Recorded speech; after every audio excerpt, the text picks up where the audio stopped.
Kita sudah mau menemui Bapak Petrus Widayatno, pegiat sungai, relawan sungai. Kita akan minta penjelasannya mengenai tadi yang kita telusuri di aliran sungai irigasi masih banyak sampah-sampah. Selamat siang Pak Petrus. Kami mau minta penjelasan. Tadi kami menelusuri saluran irigasi, masih banyak sampah-sampah yang mengonggok gitu Pak. Bapak selaku pegiat sungai itu bagaimana mengatasinya Pak? Nah, kalau terkait dengan sampah yang dipertanyakan ya, ini memang hubungannya adalah dengan peradaban masyarakat.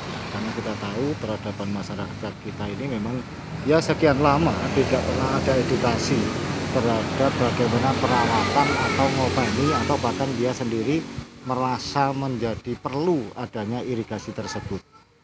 Itu saja kalau saya. Sehingga tidak ada penyalahan pada individu, tapi lebih kepada bagaimana peran edukasi. Karena sejauh ini memang perjalanan panjang memosisikan sungai sebagai halaman belakang, sebagai tempat membuang sampah, ini butuh sebuah lompatan besar pula untuk mengembalikan kesadaran masyarakat menjadikan sungai sebagai halaman depannya, sebagai tempat hidup, tempat bagaimana membangun aktivitas. Itulah. Kalau terkait tadi irigasi, memang ada perbedaan fungsi dengan yang namanya sungai, sehingga dalam terminologi aliran air permukaan itu ada sungai, ada irigasi, ada drainase.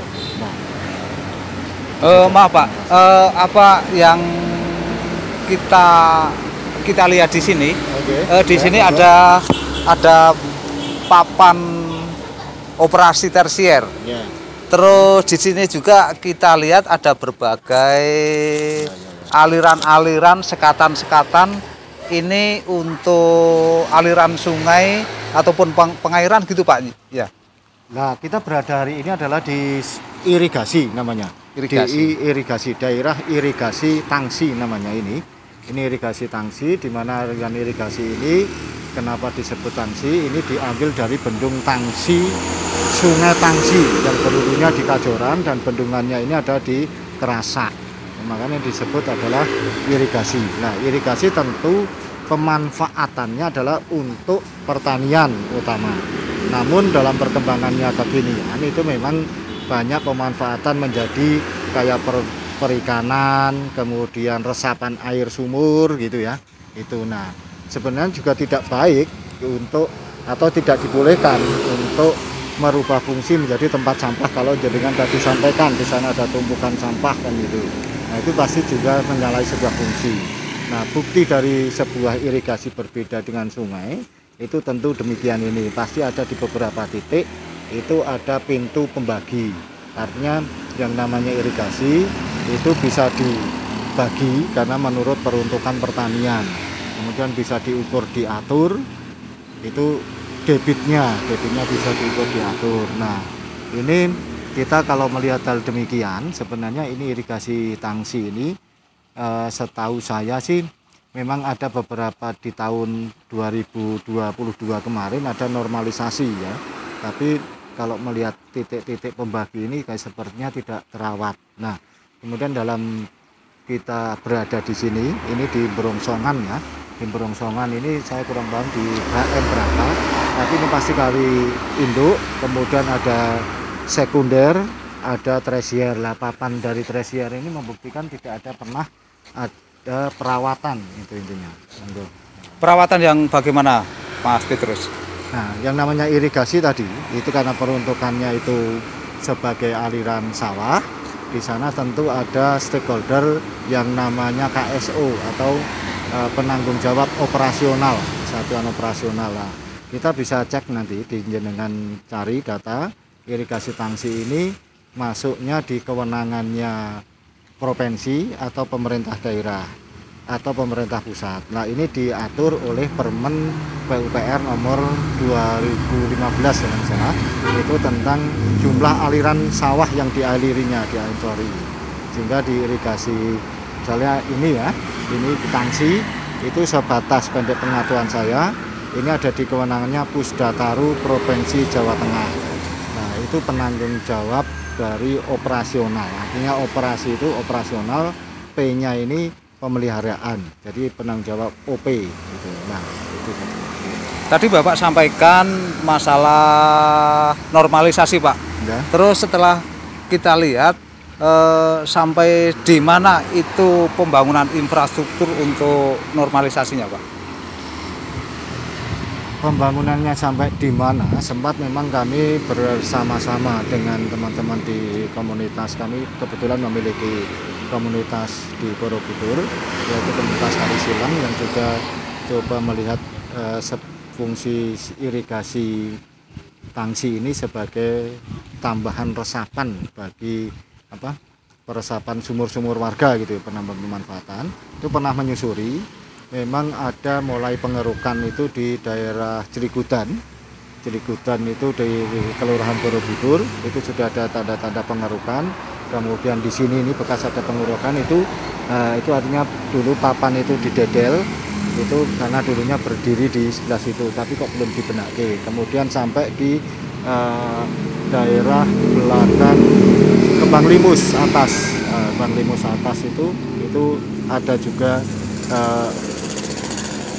senderan-senderan yang terbangun, artinya di sana memang ada posisi normalisasi. Namun ya kalau aku melihat sih fungsi normalisasi itu belum sempurna gitu ya, dalam istilahnya pemungsian aliran sungainya, karena ya ternyata pintu-pintu pembagi pun tidak terarah dengan baik dan ini demikian. Kemudian di dalam pembagian air tentunya di sini juga harus tercatat ini, tapi meskipun tidak ada pencatatan, artinya kan fungsionalnya itu kurang baik gitu. Untuk kebutuhan pengairan sawah untuk Borobudur tercukupi dengan setelah diadakan normalisasi sungai ini, Pak? Nah, ini tentunya yang mereka memiliki, kami tidak masuk betul kepada sejauh mana area luasan sawah di daerah Borobudur, karena tentu ini adalah kewenangan dari Gapoktan, dan di dalam stakeholder penggunaan aliran irigasi itu ada teratur di situ kelembagaan namanya P3A, IP3A, dan GP3A itu ya. Nah, tentu mereka yang harusnya memiliki data untuk pengontrolan setiap hektar sawah itu kebutuhan berapa areal sawah. Namun kita flashback ke belakang, dulunya sebelum normalisasi aliran ini bahkan sampai tidak mengalir, tumbuh rumput-rumput. Kami masih punya banyak datanya, kami punya surveinya di mana daerah ini dulu penuh sedimentasi dan ya rumput itu banyak itu Pak. Terus untuk sepengetahuan Mas Petrus sesuai dengan kegiatannya, artinya menelusuri sungai, khususnya sungai irigasi ini, apakah sudah bisa dikatakan bersih, sudah bisa dikatakan tidak ada pencemaran begitu, Pak? Sekali lagi terkait fungsi ya, fungsi yang namanya aliran air tentu untuk yang mengalirnya adalah air.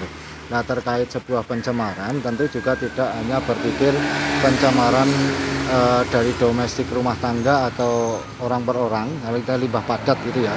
Nah, ini kan berpikir tentang, kalau bagi kami sih berpikir kualitas air. Nah, kualitas air ini belum bisa juga kita tunjukkan dengan hanya kasat mata tadi, harus ada pengujian sampel kualitas air. Nah, kita kemarin masih berpikir tentang kelancaran. Nah, kelancaran ini tentu dipengaruhi juga oleh ketersediaan air di hulu sana, yaitu Sungai Tangsinya sendiri sebenarnya, kemudian di daerah tangkapan air Potorono sana, Kajoran, kemudian masuk di sini, dan di sini kelancarannya itu ternyata masih ada banyak sumbatan-sumbatan, karena kita ngerti peta ini kadang dia itu belum tentu belum banyak berpikir kualitas, tapi ketika tidak ada air, sepenting ono banyu dhisik, kualitasnya carry kan gitu. Nah, kalau soal sampah memang sangat memprihatinkan karena sampah ini sekarang lebih banyak didominasi oleh sampah-sampah yang non organik ya. Non organik ya, artinya tidak mudah terurai. Bahkan Pampers ya, Pampers ini menurut jurnal pernah kita baca, ini ada beberapa kandungan zat yang menyebabkan di sana berubah dari biota air, itu merubah dari tabiat apa istilahnya reproduksi. Itu pernah kita ada jurnal dari Kalimas Surabaya. Maka di Surabaya itu Pampers sangat dilarang untuk dibuang di sungai. Dan tak pikir itu dimanapun menjadi keresahan kita, tidak hanya di tingkat Kali Tangsi, tapi juga di semua Jawa Tengah sejauh kita ketemu teman-teman menjadi persoalan soal sampah. Tadi Bapak sampaikan bahwa masih ada sumbatan seperti apa itu, Mas Petrus? Sumbatan terkait ada beberapa jaringan ini ya, sedimen yang belum tergeruk dengan baik. Artinya misalkan kita bisa contoh lihat ini kan ada sumbang ya, artinya air itu tidak mengalir deras, itu pasti karena di sana sedimennya tidak tergeruk, sehingga elevasi ini menjadikan sumbang air tidak lancar.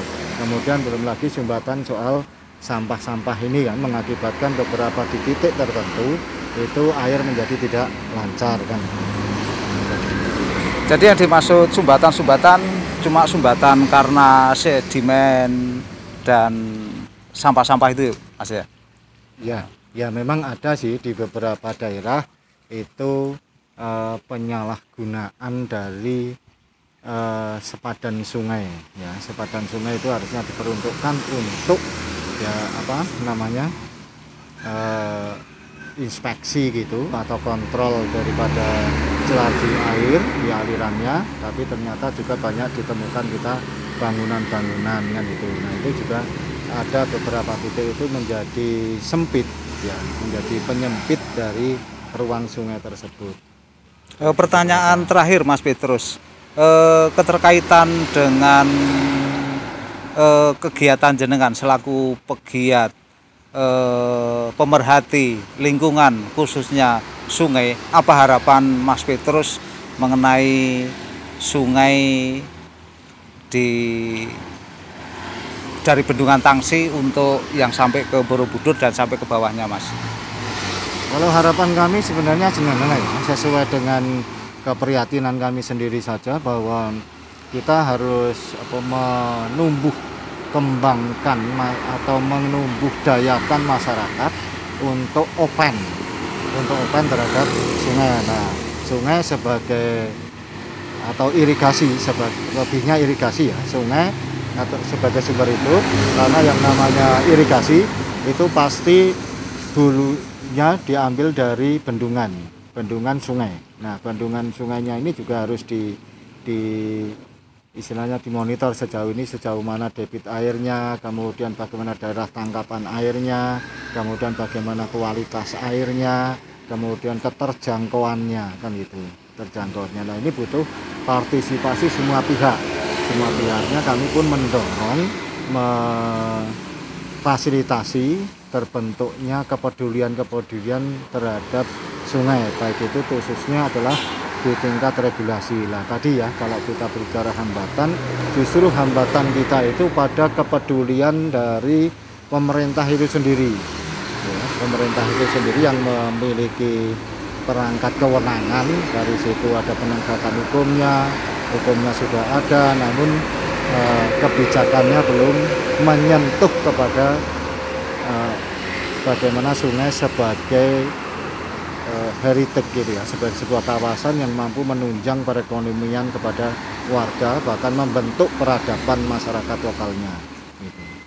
Ya, misal kita contoh di Pasar Borobudur itu kan sangat mepet semua, kemudian warga yang di situ beraktivitas ekonomi pedagang ini sangat terlihat jelas tidak ada edukasi bahkan mungkin untuk memperlakukan sungai. Buktinya adalah masih barter ke sungai bahkan corong-corong limbahnya masih ke sungai, itu ke irigasi ya, ke irigasi itu di terminal Borobudur itu sangat jelas. Makanya ada satu pembangunan di Borobudur di jalan itu yang menurut kami juga kurang ideal ketika sedimentasi antara ini inlet dan outlet itu keluar pintu airnya di luar sana, yang di sini atas ini juga kita memberikan ruang sungai sehingga ada sumbang dan sering banjir kan gitu, sering banjir.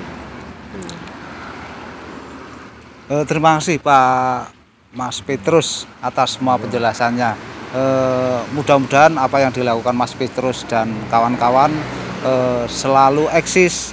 Kami juga antusias support sama kegiatan Mas Petrus. Terima kasih Mas Petrus. Saya juga terima kasih banyak atas tanggapan dari banyak media ya, karena pun juga media ini sebagai salah satu penyebar sebuah berita. Saya harapnya bisa saling sinergi, saling menyambungkan warta-warta demikian, sehingga ada tumbuh semangat baru, ada tumbuh penyadaran dari sisi edukasi ataupun pewartaan begitu. Terima kasih banyak atas partisipasi dari teman media. Terima kasih Mas Petrus.